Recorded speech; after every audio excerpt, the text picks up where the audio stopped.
Bien, donc dans cette partie, donc on prend notre petit modèle et cette fois-ci on va le placer dans un décor. Donc un décor ça va être vraiment quelque chose de très basique, ça va être juste un petit fond en fait, un environnement avec un éclairage, une caméra, de quoi faire un rendu propre et mettre en valeur notre petit robot. Donc j'avais dit que je ferais quelques modifications, finalement j'en ai vraiment fait aucune, juste quelques petits déplacements de points voilà, pour affiner légèrement les courbes et j'ai enlevé une arête ici, enfin voilà, vraiment absolument rien du tout. Donc juste avant de faire l'environnement, on va faire un truc que j'ai oublié tout à l'heure, c'est les yeux. Et on va placer les axes pour pouvoir bouger notre robot. Donc vous allez voir, très très simple. On va faire ça rapidement. Donc on va faire les yeux. Donc les yeux ça va juste être un petit plan de polygone.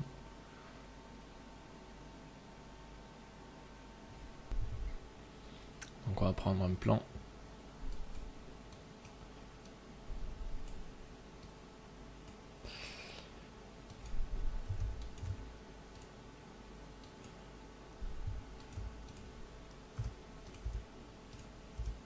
Voilà.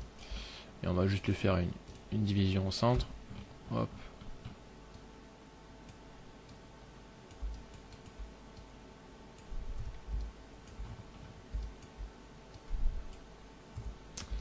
Alors.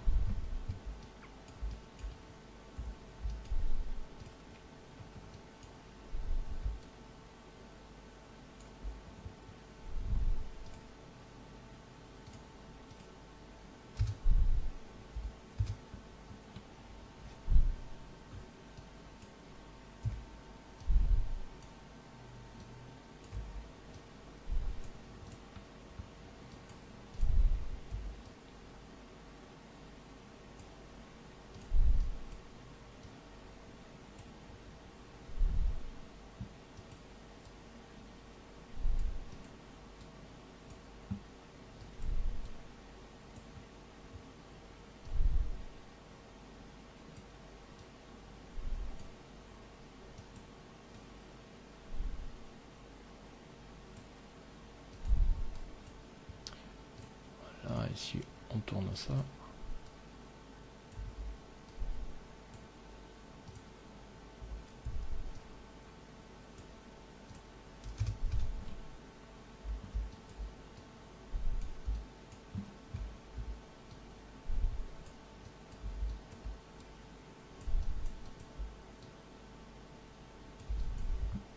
Donc là, si on veut voir juste en aperçu, voilà, la pièce, parce que là c'est gris sur fond gris, ça va pas le faire. On sélectionne l'objet, on va dans base, couleur d'affichage, on va l'activer, et on va choisir une couleur, donc, tant qu'à y être le jaune présent ici, voilà. Voilà, comme ça on voit un petit peu mieux l'aperçu à quoi ça ressemble.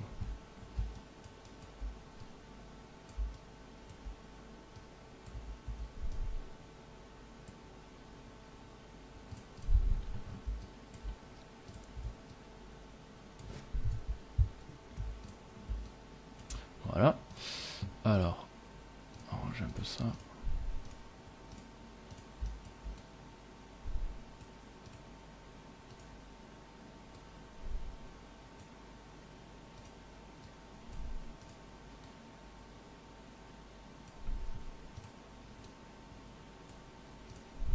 Et voilà, là c'est encore un petit peu haché, donc on va le placer dans l'hypernerve lui.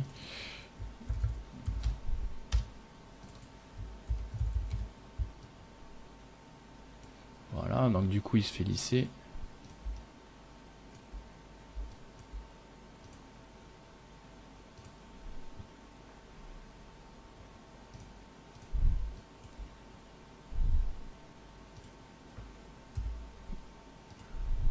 Donc hop. Voilà.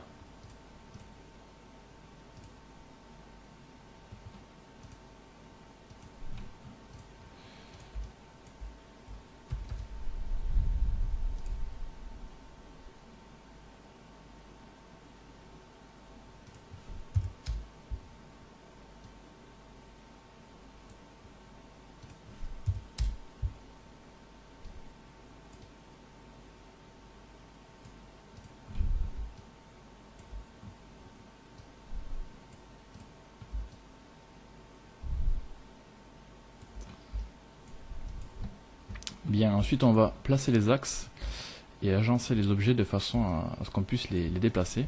Par exemple, comme ça, quand je prends la tête et que je la bouge, les éléments vont suivre, c'est-à-dire les yeux et la petite lumière au-dessus là. On prend la tête, alors déjà dans le premier temps on va placer son axe de rotation, vous voyez ici, sur la gauche. Ici c'est pour sélectionner le modèle et le déplacer, et juste en dessous, ça, juste pour sélectionner l'axe. Ça, quand je passe en mode déplacement, vous voyez, ça change juste l'emplacement de l'axe. Donc comme ça, je vais venir le placer ici au niveau du cou, à peu près, sinon je peux faire plus précisément comme ça. Voilà. Donc je passe en mode objet, et maintenant quand je fais une rotation, la rotation s'effectue à partir de cet endroit-là. Voilà, ça va quand même un petit peu mieux.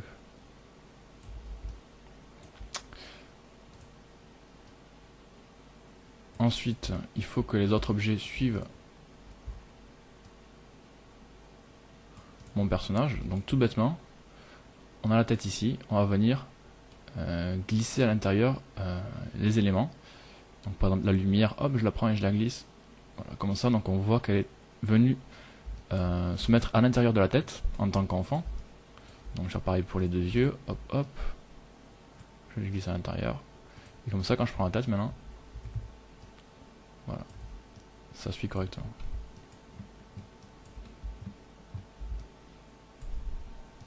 Donc c'est pas pour faire une animation complexe, c'est juste pour faire un posing plus facile en fait après pour notre personnage. Donc là ici pareil.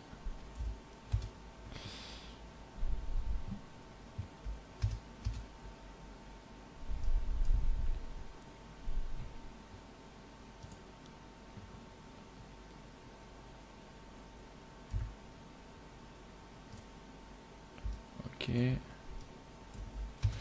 On va venir centrer l'axe par rapport à l'écrou.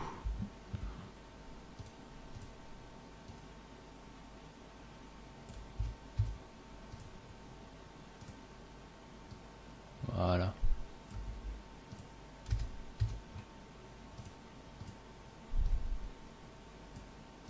Hop.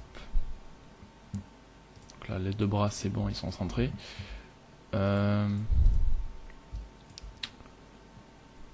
Donc ouais, du coup, il a ces deux bras qui bougent tout le temps ensemble. Donc, ce qu'on va faire, on va prendre les deux, on va faire un groupe qui regroupe l'ensemble des deux bras. Parce qu'apparemment, ouais, il peut pas bouger séparément, comme ça. Voilà. Et on va mettre à l'intérieur, bien sûr, toute la brosse.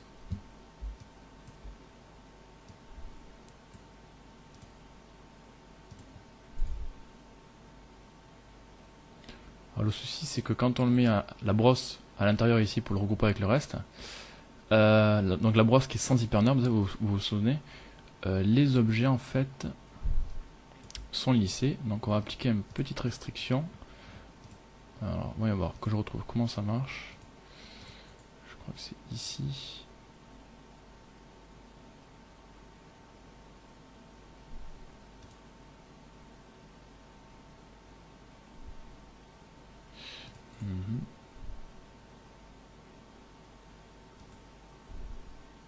Voilà. Alors je vais vous expliquer ça. Voilà, ok. Donc en fait, ça marche nickel.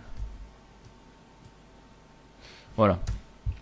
Donc je vous explique. On a cette brosse là, donc qui était à l'extérieur de l'hypernerves, parce qu'on voulait pas qu'elle soit affectée par celle-ci. Mais maintenant, moi, ce que je veux faire en fait, c'est prendre ces deux objets là et les grouper ensemble avec la brosse pour qu'il y ait le tout qui bouge. Et pour ça, il faut que je passe dans l'hypernerves, bien sûr.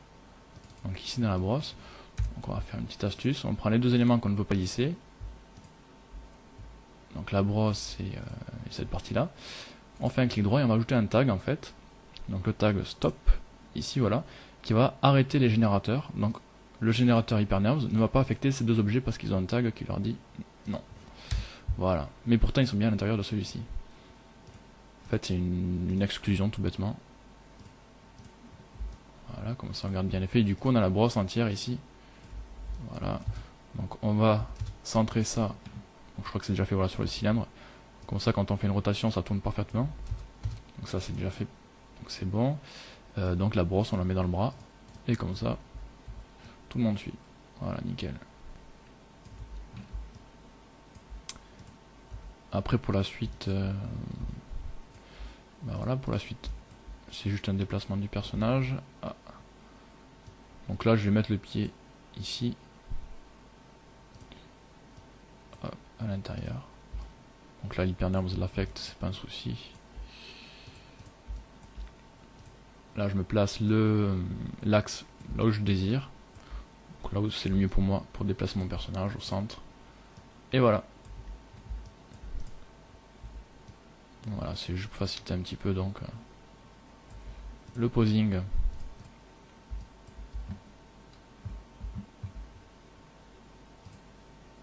Ah, en fait là,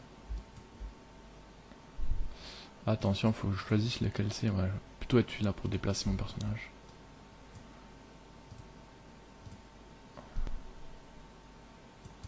Nickel.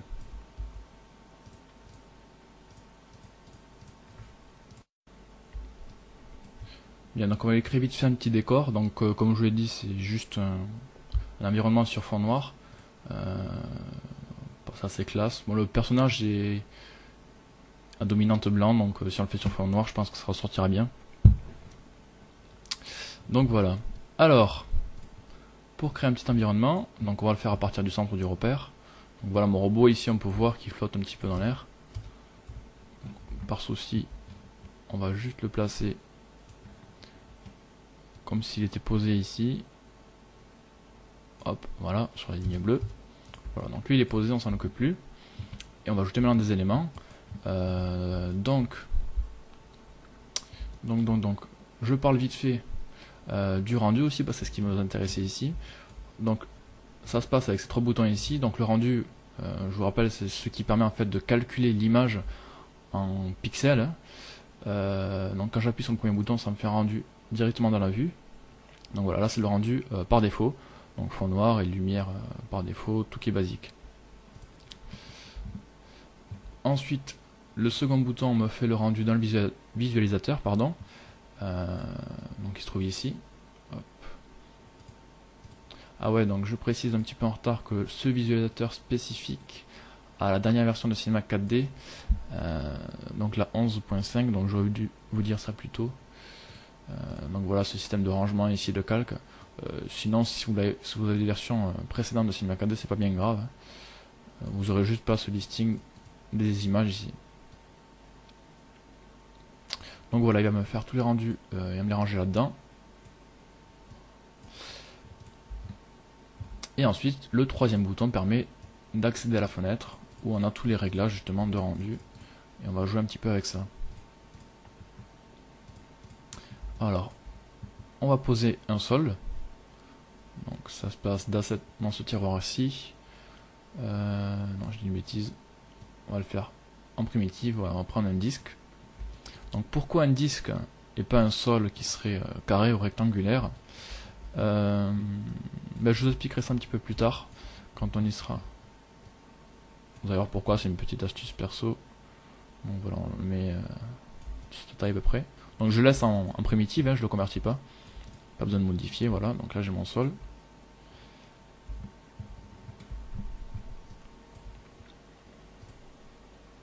Ok, voilà. Alors ensuite, on a une lumière par défaut, c'est-à-dire une lumière qu'on ne peut pas contrôler, qui n'est pas présente dans la liste. Donc on va en ajouter une physique ici. Hop. Donc on va ajouter un éclairage de surface. Donc il y a plusieurs types de lumière. Une lumière multidirectionnelle qui éclaire en fait d'un point dans toutes les directions. Un spot qui correspond au projecteur studio. Lumière infinie, c'est une lumière où les rayons sont parallèles. Enfin voilà, il y a plusieurs lumières, plusieurs éclairages. Comme je vous l'ai dit, on va pas rentrer dans le détail. On en prend un. Voilà, et on va faire avec. Après ça serait toute une histoire spécifique. Hop.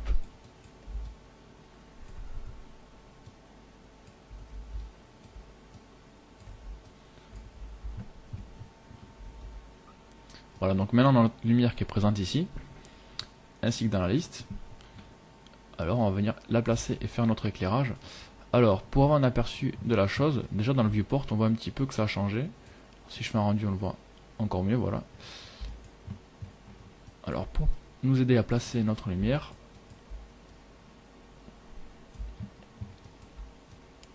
mettre en face, voilà, si je la mets en face, vous voyez on voit les ombres ici sur le personnage, on voit qu'il est éclairé par l'avant, mais qu'ici cette partie là sera dans le noir. Rendu, voilà. On va optimiser un petit peu notre affichage dans le viewport. Donc moi je crois que c'est déjà fait dans l'affichage, voilà.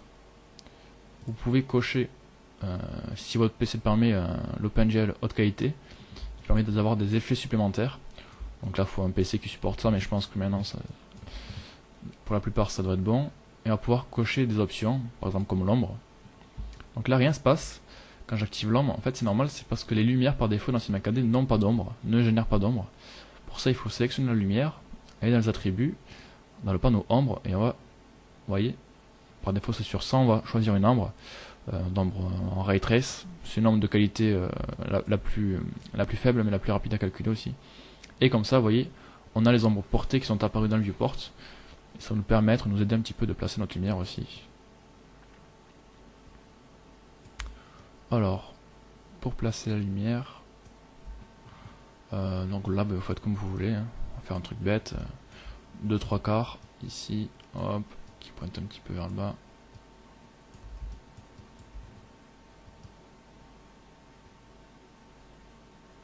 Voilà.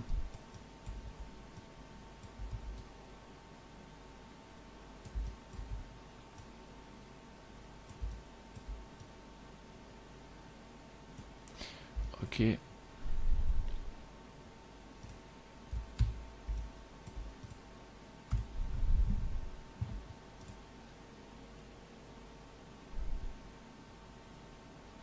Donc là ça me convient pas parce qu'en fait il nous manque encore un truc pour placer la lumière, ça va être la caméra. On va choisir un angle de caméra, comme ça au moins on sera pour faire notre rendu d'image. Donc moi ce sera un truc à peu près comme ça. Sauf que j'ai besoin de ma caméra et de bouger. Donc là pour la caméra c'est pareil que pour la lumière en fait. On a une caméra ce qu'on appelle par défaut de réalisateur qui est spéciale. Parce qu'en fait elle n'apparaît pas dans la liste ici, on ne peut pas la paramétrer. Donc on va créer comme pour la lumière une caméra spécifique. Au même endroit, ici on prend une caméra. Donc là la caméra s'ajoute dans la liste et un petit cadre vert aussi apparaît. Donc je me recule et je vois que j'ai une caméra que je peux déplacer ici comme un objet. Donc voilà, maintenant on a bien deux caméras qu'il faut différencier.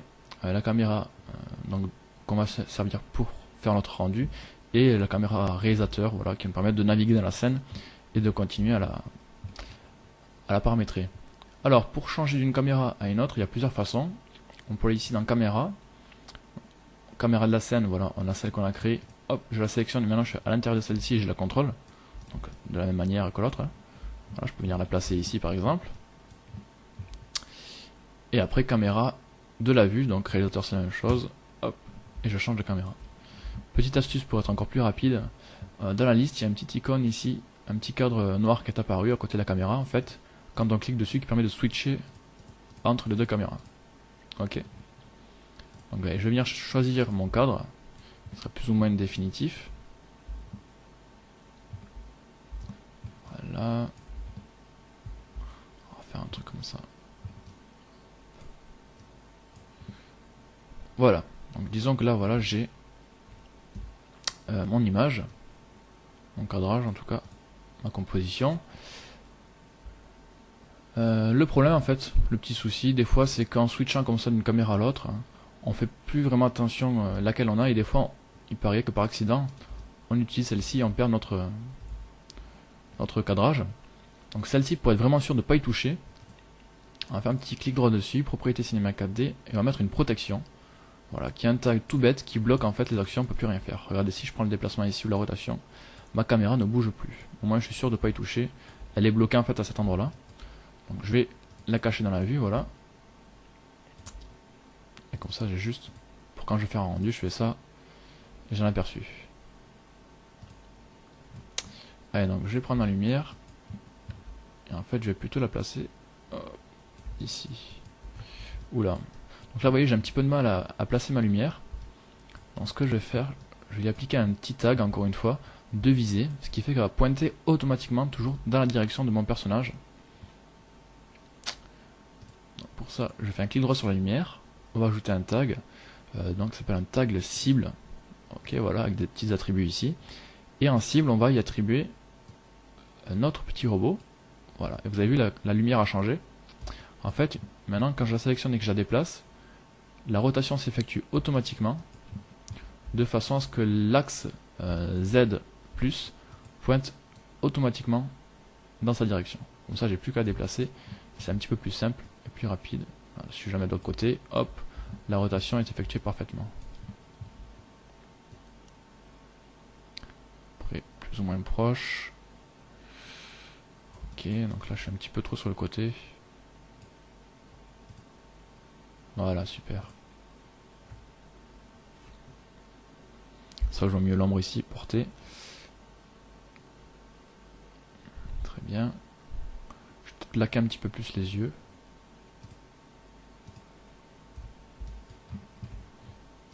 Si je peux.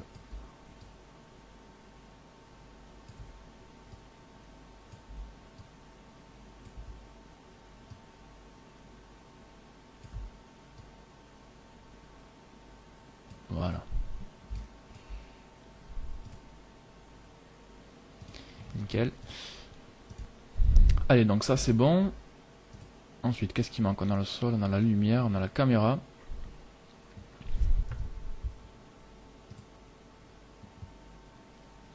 Ok, donc on va s'occuper du sol et du fond.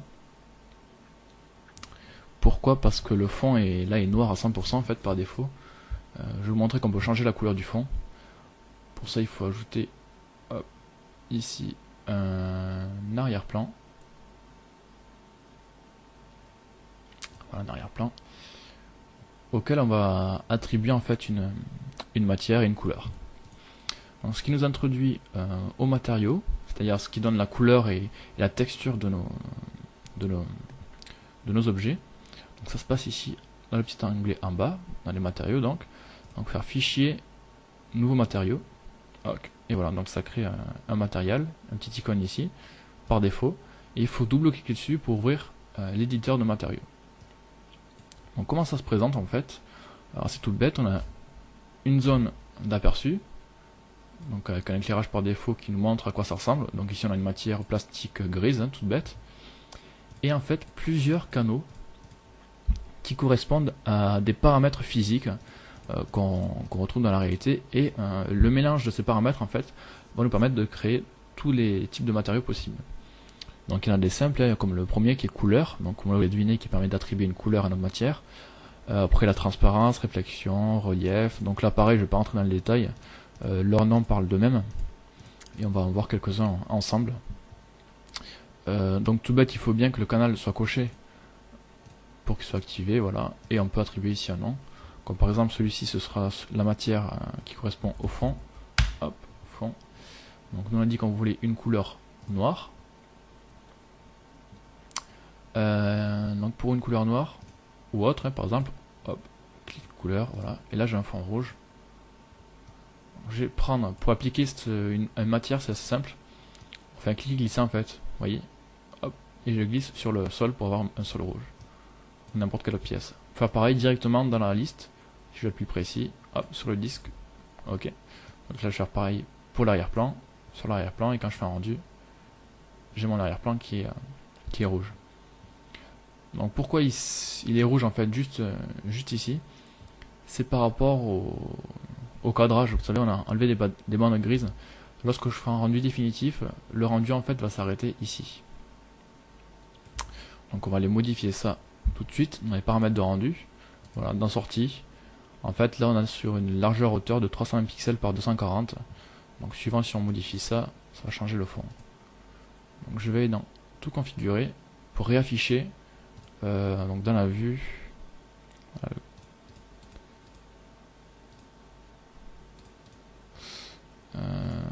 Voilà, cadre de sécurité. Parce que là, pour une fois, il va nous servir. Alors, on va prendre une image. 1080 par 700.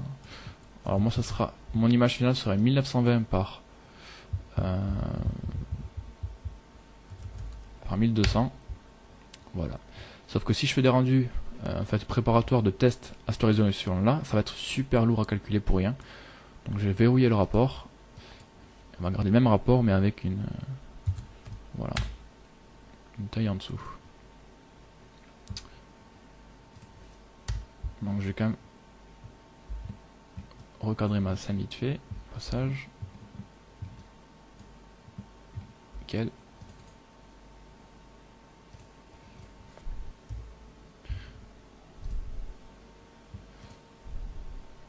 Donc pour en revenir à notre fond, donc on avait dit un fond noir. Alors pour faire un fond noir, vous allez me dire c'est tout bête. On fait ça, hop, et un autre fond noir. Seulement alors deux choses. Le noir à 100% comme ça c'est pas top, parce que ça ne rend absolument aucune lumière. Donc des fois ça casse un petit peu l'image. Il vaut mieux prendre un gris extrêmement foncé qu'un fond noir absolu. Donc on peut faire ça par exemple, voilà, et venir un petit peu augmenter ici le gris, à peine un petit peu, et de suite, vous voyez, le peu qu'il y a, ça, on comprend que c'est noir, mais voilà, c'est plus esthétique, on va dire. Mais moi, on va utiliser une autre technique encore plus précise, enfin plus précise, différente plutôt. Hop. On va prendre du blanc à 100%, et pour sélectionner notre noir ou notre gris très foncé, on va en fait baisser ici avec la glissière qui va de 0 à 100 l'intensité de notre blanc, et regardez, si on le baisse par exemple à 6%, vous voyez, on retrouve notre gris très foncé. Donc comme ça vous permet à vous déjà de retrouver exactement le même noir que moi, si jamais vous désirez reproduire exactement le même studio environnement. Et puis voilà, c'est plus précis et c'est plus agréable pour choisir son gris parfait. Voilà, son niveau de gris en fait. Donc on va mettre à 6% le fond, ok. Voilà, vous voyez ici en fait, ça donne un gris très foncé, c'est plus ce que je désire. Ok. Alors maintenant, petit souci en fait avec le sol, parce que regardez, si mon sol je veux qu'il soit noir aussi. Hein. Si je mets la texture noire sur le sol également, donc on peut dupliquer les tags de la même manière que les objets avec un contrôle glissé. Donc, je vais le prendre ici, je vais le contrôle glisser sur le disque, donc qui correspond au sol, par exemple.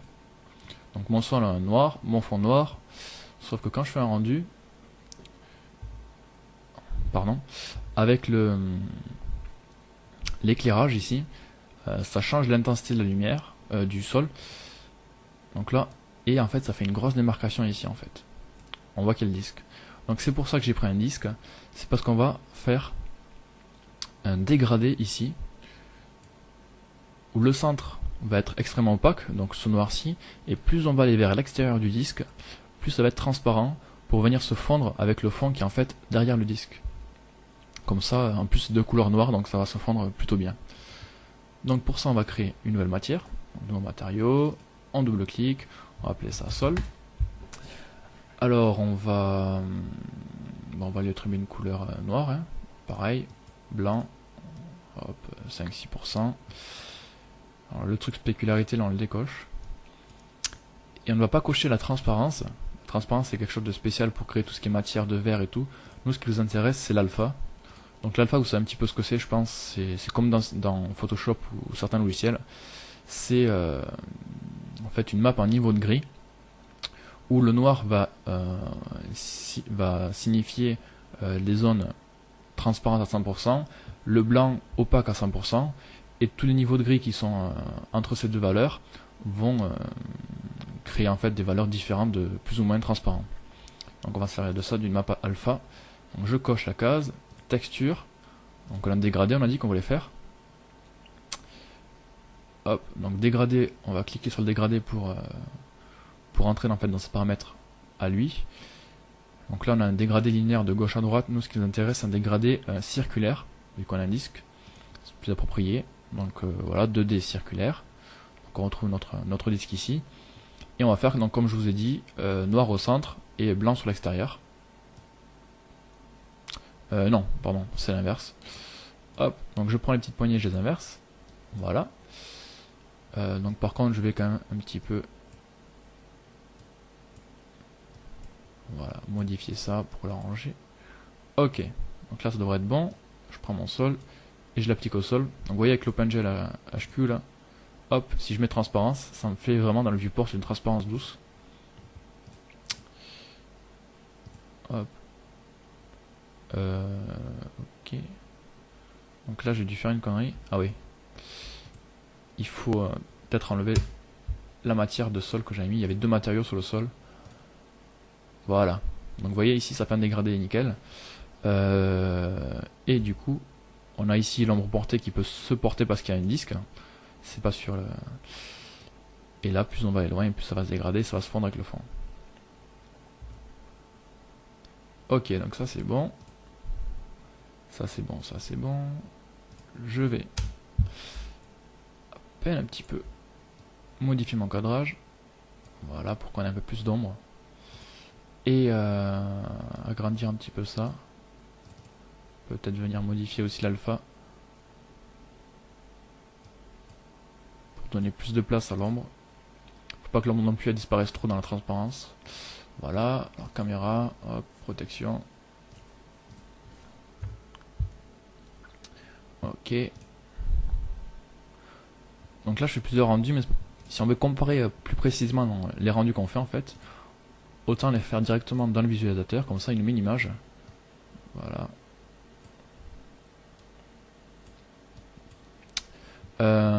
Comme ça, je vais la décrocher.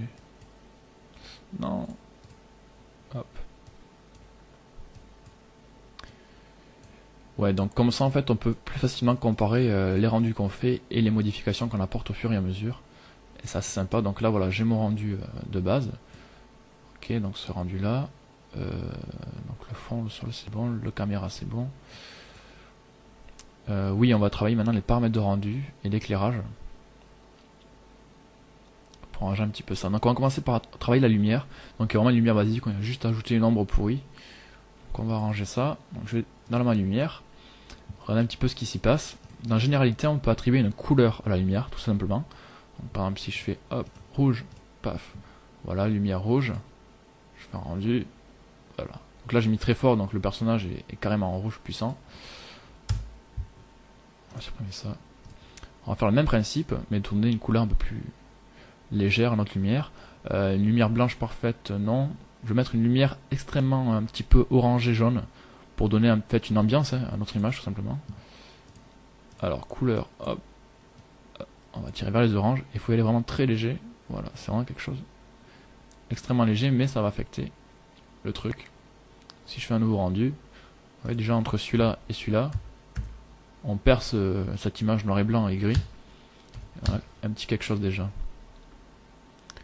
Ensuite, on va travailler un petit peu l'ombre pour qu'elle soit moins brute. Vous voyez ici, l'ombre est en fait en ray trace, c'est extrêmement marqué. Les ombres sont super marquées. Paf, on voit la démarcation entre l'ombre et la zone libre. Donc, je prends ma lumière, on va dans ombre. Et on va choisir un autre mode de calcul d'ombre qui est adaptative, qui est le meilleur mode, en fait, qui donne, bon, qui est beaucoup plus lent à calculer quand même, mais qui donne des ombres beaucoup plus douces et réalistes. Donc là, ça se voit pas trop.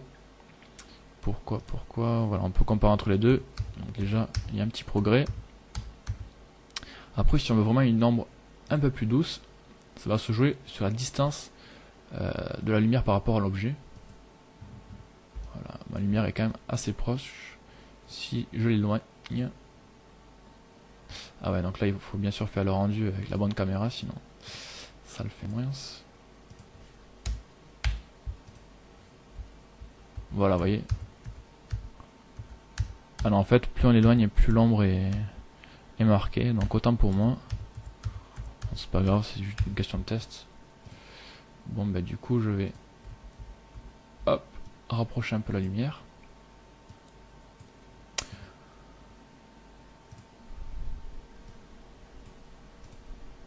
Ah, mais décidément.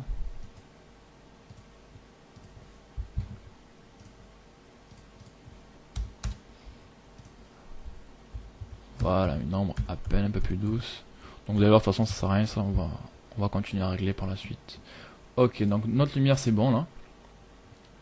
Maintenant on va jouer sur les paramètres de rendu. Hop, ça se passe ici. Donc eux aussi sont par défaut, donc c'est pas la top qualité. Donc la sortie ça c'est bon, on l'a déjà fait. Généralité ça sert à rien.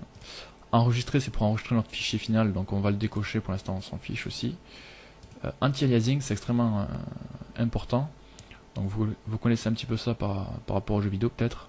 C'est une propriété assez connue en 3D, c'est ce qui permet de lisser proprement les courbes en fait. Si je prends mon rendu, ici par exemple, voilà 100%, bon sur la vidéo vous n'allez pas très bien le voir, mais on voit que ça fait un effet d'escalier en fait, sur les contours des formes, notamment sur les courbes en fait. Et donc plus la qualité est élevée et plus ça sera lissé. Anti-aliasing on va le mettre au mieux. Si je fais un nouveau rendu.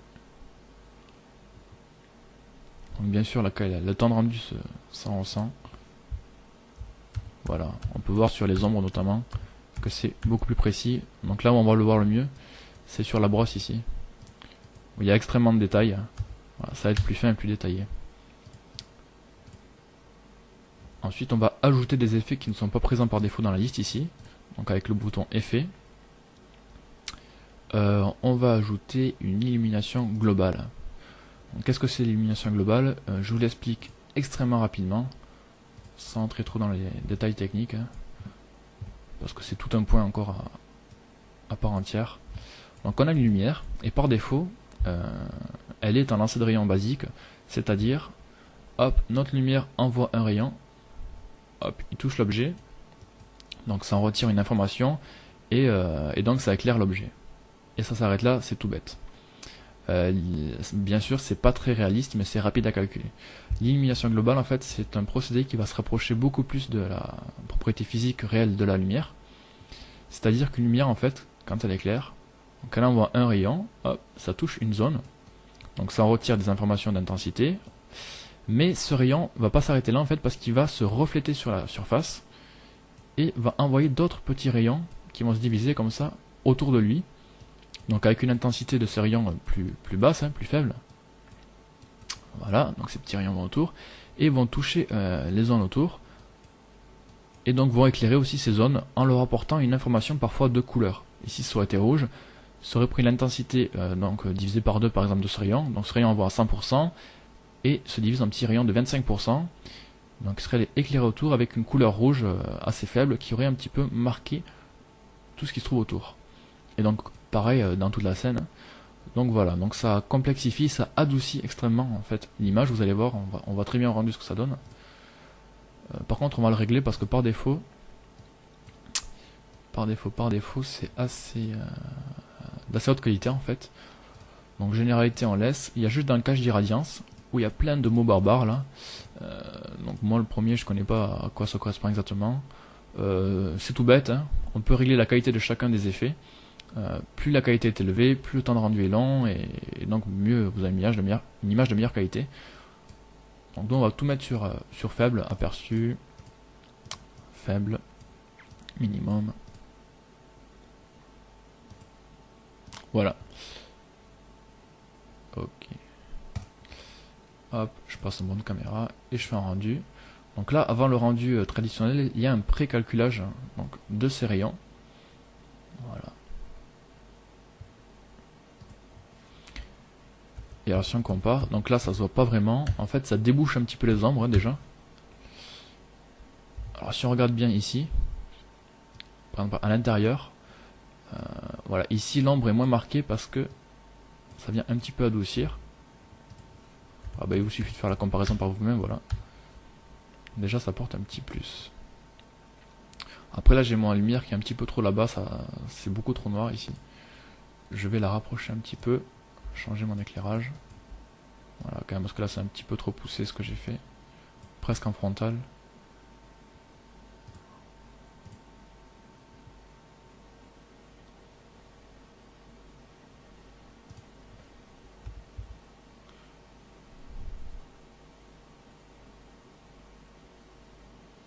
Ok. Donc on va faire autre chose, vous allez voir. Pour un meilleur rendu. Parce que le rendu c'est extrêmement important, c'est ce qui fait la qualité de votre image complètement. Hop. Je vais remettre ma lumière là-bas derrière. Voilà. Et je vais dupliquer cette lumière. Donc vous l'avez compris, tout simplement pour ajouter une seconde lumière qui va déboucher tout l'arrière de mon modèle. Donc hop, celle-ci je la place derrière là. Donc le fait d'avoir dupliqué la lumière, c'est que j'ai exactement tous les mêmes paramètres, l'ombre, tout ça, l'intensité, que la précédente. Voilà, et je vais placer ça ici en opposé. Voilà, ça devrait être plus cool. Par contre, on va un petit peu différencier les deux lumières. Donc la première, c'est la principale. Donc celle qui va quand même éclairer majoritairement ma scène, donc avec une ombre, tout ça. Et la secondaire, elle, on va la baisser l'intensité quand même. Voilà, 80%. Et on va lui appliquer une couleur froide, vers du bleu. Voilà. Donc l'ombre, pareil, l'ombre, on va un petit peu baisser son intensité, 80%, et elle va être un petit peu plus bleuté. Donc les ombres générées par la seconde lumière. Voilà, donc je pense que c'est bon. Peut-être augmenter un petit peu l'intensité de la première, à 110%, ok. Allez, on va faire un rendu, donc là il devrait y avoir du changement.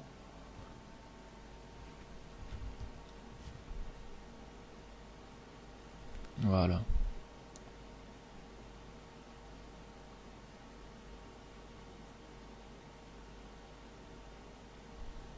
Après, c'est comme pour la modélisation, il faut prendre le temps de travailler ces lumières, ces éclairages pour avoir le meilleur rendu. Donc voilà. Ok. Allez, je vous montre un tout dernier paramètre, un effet de rendu assez sympa.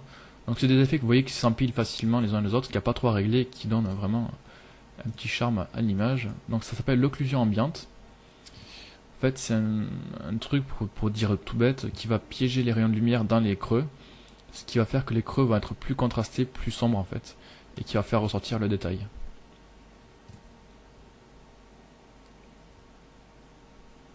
Donc bien sûr, ça augmente le temps de rendu. Vous voyez ici dans la file d'attente, la file de rendu, pardon, on a l'information de temps de rendu du calcul de l'image. Donc par défaut, on est à 1 seconde. Et plus j'ai ajouté des effets, et bien sûr, plus le temps augmente. Bon, ça reste encore relativement facile à calculer. Donc là, 17 secondes. Et celle-ci, j'en suis déjà à 27. Alors ça, c'est un effet qui est assez gourmand. Vous voyez qui de suite fait ressortir les éléments, les yeux, les contours, tout ça. Quand on couple tous ces effets, ça donne quelque chose vraiment assez sympa. Et pourtant, on les règle pas, on rentre pas dans les détails, on fait juste que les ajouter bêtement. Voilà, donc là on a quand même un rendu, un éclairage qui est assez sympa.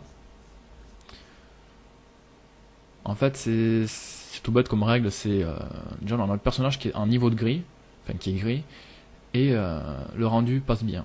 Donc une fois que l'éclairage tout est bien posé, il n'y a plus qu'à mettre des matières, et les matières vont être toutes seules, il n'y aura plus de réglage à faire, ou très peu. Donc voilà, là, moi tout me convient. On va juste profiter de cette partie environnement pour la terminer sur un petit détail. Ouais, un petit détail auquel je pense là. Voilà, on va pas rentrer plus que ça dans les matières, ce sera dans le chapitre juste après, la vidéo d'après. Mais on aura sûrement des matières qui reflètent en fait l'environnement. Genre imaginons qu'on a une tête chromée, ou le cou, peu importe. Donc on va juste l'imaginer. Donc je vais créer une nouvelle matière juste de test provisoire. Hop, je l'ouvre. Donc ça c'est la matière de test. Voilà, on va dire où il y aura beaucoup de réflexions. Voilà, comme ici un chrome par exemple. Donc, je baisse un petit peu ça, voilà, c'est tout bête. Si j'applique ça à ma tête, voilà, un clic glissé. Est-ce que ça s'est bien appliqué? Ouais, allez ici. Bon, je vais quand même enlever les effets là provisoirement pour faire des rendus plus rapides.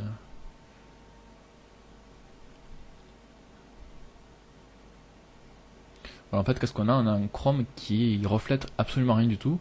On dirait juste qu'on a appliqué une couleur gris clair, enfin gris foncé dans ce cas-là quand même. Bon, on voit quelques petits reflets ici sur le bas qui reflètent le bas du modèle, mais c'est tout. On n'a pas un super chrome qu'on avait dans l'aperçu. Donc vous voyez que les matériaux, en fait, c'est pour ça que je crée d'abord l'éclairage. Dans le petit aperçu où il y avait les deux sphères, là, enfin les deux tors, le nœud, on voyait un chrome qui était quand même assez réaliste, qui reflétait plein de choses, c'était joli. Et là, on a quelque chose qui a absolument rien à voir. C'est pour ça que je préfère d'abord créer l'environnement, c'est plus facile après de faire les matériaux qui correspondent mieux. Bref, donc vous avez compris le machin, ça va pas du tout. En fait, pourquoi? Parce qu'on a tout autour de lui, c'est noir, il n'y a absolument rien à refléter. Donc qu'est-ce qu'on va faire? On va pas placer des arbres, des humains, des machins pour que ça se reflète. On va juste créer une map, une image en fait qui va venir englober tout autour de lui. Donc une image qui aura des couleurs, des effets, des lumières, tout ça. Et cette image va venir se refléter dans cette matière et simuler un environnement autour. Donc voilà, je sais pas si j'ai été très clair, vous allez voir. Ça c'est simple. Donc l'image, on va pas prendre le temps de la créer ici, c'est comme pareil, on va pas rentrer dans le détail. Je vous la fournis dans le tuto en fichier joint. Voilà, ici c'est une petite image JPEG toute bête, que vous pouvez même faire par vous-même. J'ai fait ça avec Photoshop, fond noir. On ajoute juste tout bêtement des rectangles de petites formes très simples en blanc qui vont simuler des éclairages autour, comme dans un studio photo en fait. Voilà, donc c'est elle qu'on va utiliser. Donc je vais créer une nouvelle matière qui sera la matière, on va appeler ça réflexion pour les reflets. Donc je décoche tous les canaux et on va l'appliquer dans le canal luminescence. Donc je vais venir charger cette texture avec les 3 petits points ici. Voilà, donc fichier ressources et je la charge. Voulez-vous? Non. Ok. Et je vais tout simplement la... Ah oui, il manque un truc. Donc comme je vous l'ai dit, en fait, cette texture va s'appliquer à toute la sphère tout autour de notre modèle. Donc pour ça, il faut ajouter un support, un objet. Donc on pourra créer une sphère qu'on va agrandir extrêmement et qu'on va mettre autour de notre modèle. Mais il existe un objet spécifique pour ça qui est encore plus simple. Ici, qui est le ciel. Donc on voit en fait c'est une sphère infinie. Voilà, qu'on peut pas sélectionner, qui n'a pas de polygone, qui englobe tout l'autour, auquel on va pouvoir glisser notre ciel par-dessus. Sauf que le problème, si je fais un rendu, hop, sans modèle, ah mince, hop, seconde pastille pour cacher le modèle, voilà, c'est que je perds mon fond, et que du coup, le fond c'est le ciel. Et mon arrière-plan, en fait, il passe en second plan pour le coup. Donc c'est le ciel qui prend le dessus. Donc on va paramétrer un petit peu ça et tricher pour qu'il ne soit pas affiché dans la vue, mais qu'il soit juste visible dans les réflexions en fait. Donc ça devient un petit peu délicat. On va faire un clic droit dessus, propriété Cinema 4D, propriété de rendu. Voilà, donc qui permettent de tricher un petit peu. Donc on va en fait c'est les propriétés de quelle partie du rendu affecte cet objet. Donc les ondes portées et les ondes reçues, on s'en fiche, c'est pas ce qui nous intéresse. Voilà, c'est la visibilité caméra, ici on va venir le décocher. Et la visibilité par transparence également, sinon en fait avec la transparence ici il va être visible par derrière. Donc, je fais un nouveau rendu. Donc voilà, donc là c'est de l'arrière-plan qui est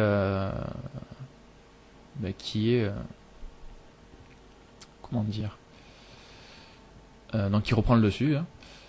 Mais pour autant le ciel est toujours actif dans tout ce qui est matériaux qui se reflètent. Donc là si je fais un rendu avec lui, vous voyez ici, donc là en fait la grosse partie blanche c'est une lumière qui vient se refléter à l'intérieur. Donc là on comprend un petit peu mieux. Après la lumière il faut la placer, il faut la tourner, mais on verra ça après pour avoir un truc un peu plus joli parce que là c'est un petit peu brut. Mais bon voilà, l'effet est là. Ouais, dernier point, ici sur le sol en fait, là on a un sol qui est mat, qui est basique. Moi je veux augmenter un petit peu la qualité et la complexité de cette matière en y ajoutant une réflexion pour que ça reflète en fait notre robot sur le sol. Petit effet de miroir, donc j'ajoute de la réflexion, hop ici, on a une réflexion faible à une intensité de 15%. Voilà, de façon à ce que ça reflète mon petit robot en bas. Hop hop hop, ça calcule.